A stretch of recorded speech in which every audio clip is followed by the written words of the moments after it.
waraana Raashiyaa Yuukireen keessatti seenessa biyyoonni lixaa hin dhageenye. Yuukireenii fi michoonni ishee Landan dabalatee waggoota kumaaf naatoo gara daangaa keenyaatti butuu fi aadaa keenya balleessuuf jecha nu doorsisaa turan. Waggoota hedduuf nu sodaachisaa nus doorsisaa turan. Kun dubbii Yevgeeny Popov miseensi paarlaamaa Raashiyaa fi Raashiyaatti TV irratti sagantaa adda addaa keessummeessuun beekamu Ebla 19 tamsaasa BBC Yuukireen irratti dubbateedha. Dhugumaan karoorri neetoon Yuukireeniif qabu kallattiin lammiilee Raashiyaaf yaaddoodha. Ilaalchi isaa kun waan nama raajeffachiisuu fi seenessa Kireemiliin adda ta'e isa biyyoonni lixaa jedhaniin adda ta'e akka ilaallu nu taasiseedha. Gurra Awurooppaa fi biyyoota lixaaf dubbiin kun kan hin dhagaamnee fi hubachuuf rakkisaa ta'eedha. Inumaayyuu ragaa of eeggannoon qindaa'ee jiru fudhachuu dhiisuuttis ilaalama. Haa ta'u malee dubbiin kun Kireemiliin irraa qofa kan dhagahamu osoo hin taane kutaalee addunyaa kanaa kaan keessatti haalamu wal fakkaatuun ilaalama. Erga Raashiyaan gurraandhala 24 Yuukireenin weerarte walgahii ariifachiisaa Yuunaayitid Neeshin torbee isaatti waame irratti miseensota isaa 193 keessaa kan weeraricha balaaleffate biyyoota 141 ta'anidha.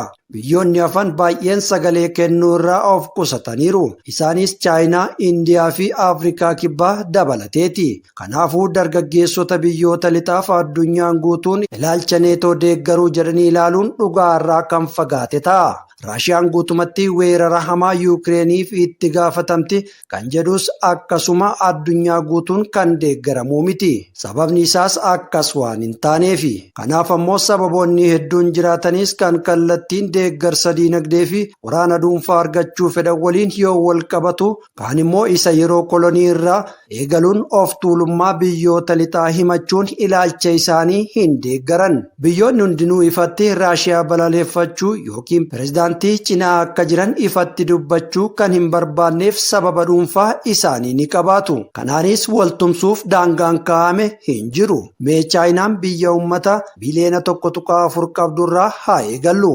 Hedduu isaanii odeeffannoo waa'ee Yuukireen miidiyaa mootummaan to'ate irraa argattu. Kun lammiilee Raashiyaafis dhugaadha. Chaayinaan dorgommii Olompikii yeroo bonaa Winter Olympics geggeessuuf qophaa'aa turte dursuun nama jabaa daawwannaaf deeme tokko Vilaadimeer Puutiin simatte.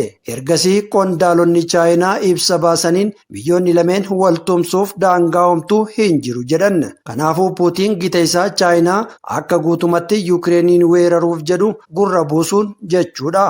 Guutumatti akkasii miti jette Chaayinaan. Garuu biyya ollaa keenyaa murteessituu taatetti waan akkasii dhufu jedhanii yaaduu dhiisuun ulfaataadha jette. Chaayinaa fi Raashiyaan guyyaa tokko morkattoota imaammataa walii isaa turan ni dhaabu. Garuu har'aayyuu michuu walii ta'uun dhimma qajeelfama dimokiraasii biyyoota lixaa fi neetoo akkasumas daangaa irratti yaada wal fakkaataa qabaatu. Chaayinaan Ameerikaa waliin dhimma balaaleffannaa waraana ishee gara kibbaa galaana Chaayinaatti taasifte irratti wal dhabdee jirti. Akkasumas Beejingi qabiinsa mirga hawaasa musliimaa Uguur jedhaman irratti biyyoota lixaa waliin wal dhabdee keessa galtee jirti.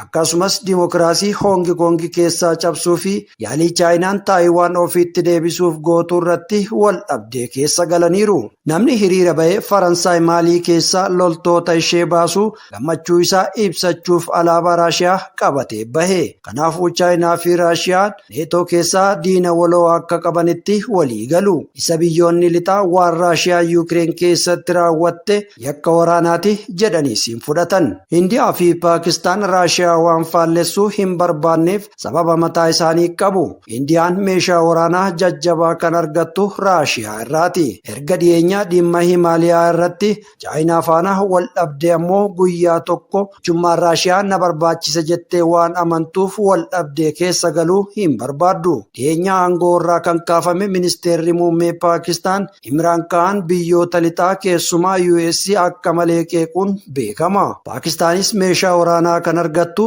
Mooskoo irraati. Kanaaf sarara daldalaa gara kaaba giddugala Eeshiyaatti taasiftuuf Raashiyaan akka eebba isheetti lakkoofti. Muummeen ministeeraa Paakistaan yeroo sanaa gaafa gurraandhala 24 guyyuma Raashiyaan Yuukireen weerarteerraa Puutiin daawwachuuf karoorsee ture. Waliigalatti Indiyaa fi Paakistaan walgahii Yuunaayitid Neeshin weerara Raashiyaa balaaleffachuuf waamame irratti sagalee kennuu of qusatan. Kun ammoo of tuulummaa fi qajeelfama madaalawaa hin taane jedhameera. Biyyoonni irra caalaa amantaa Islaamaa hordofan biyyoota lixaa keessumattuu US'n of tuulummaa fi imaammata madaalawaa hin taane hordofuu isaaniif qeequ. Bara 2003 US fi United Kingdom wixinee United Nation weerara Iraaq irratti dhiyeessee raggaasisan. Biyyoonni hedduun garuu walitti bu'iinsa waggaa dheeraa fida jechuun mormanii ture. Akkasumas Waashingitanii fi London waraana waliinii Yaman keessaa akka dheeratuuf deeggaraa jiru jedhamuunis himatamu. Kunis hooggantoota Suudii kan haleellaa qilleensarraa geggeessu hidhachiisuun himatamaa turan. Biyyoota Afrikaaf immoo inumaayyuu sababoota seenaa waliin wal qabatan ni jiru.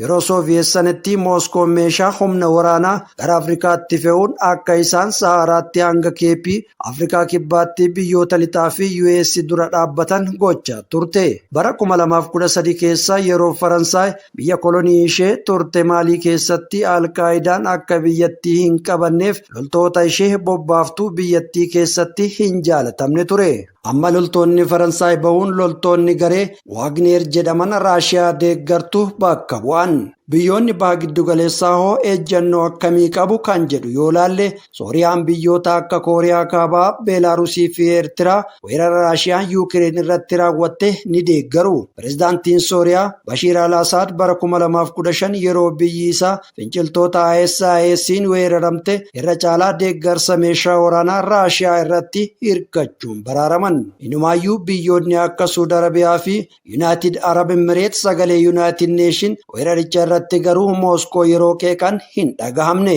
Bulchaan Yuunaayitid Arab Emireet ilmi mootii Muhammad bin Zaayid Puutiin waliin hariiroo gaarii qabu. Ilmi mootii Suud Arabiyaa Muhammad bin Salmaan pireezidaantii Baayiden waliin hariiroo gaarii hin qaban. Lameen isaanii bilbila waliiyyuu hin deebisan. Kunis bara 2018 ajjeechaa gaazexeessaa Jamaal Kaashogii waliin wal qabate mootummaan Suudii ajjeechaa qindeesseera jechuun biyyoonni lixaa erga himatanii booda ture. Faallaa kana ammoo Puutiin waliin harka wal fuudhaniiru. Garuu biyyoota maqaa dhoofne kana keessaa tokkollee ifatti weerara Raashiyaan Yuukireen irratti raawwatte akka deeggaran hin himne. Beelaaruus irraa kan hafe. Kana jechuun biyyoonni addunyaa hundi ilaalcha warri lixaa weeraricha irratti qabanis ta'ee dhiyeessii meeshaa waraanaa gochaa jiran irratti qaban ni deeggaru jedhu qabu jechuu miti. Akkasumas ifatti weerara Raashiyaa kana mormuus hin barbaadan. Obsaa Miidiyaa Sarvis madda bashannanaa.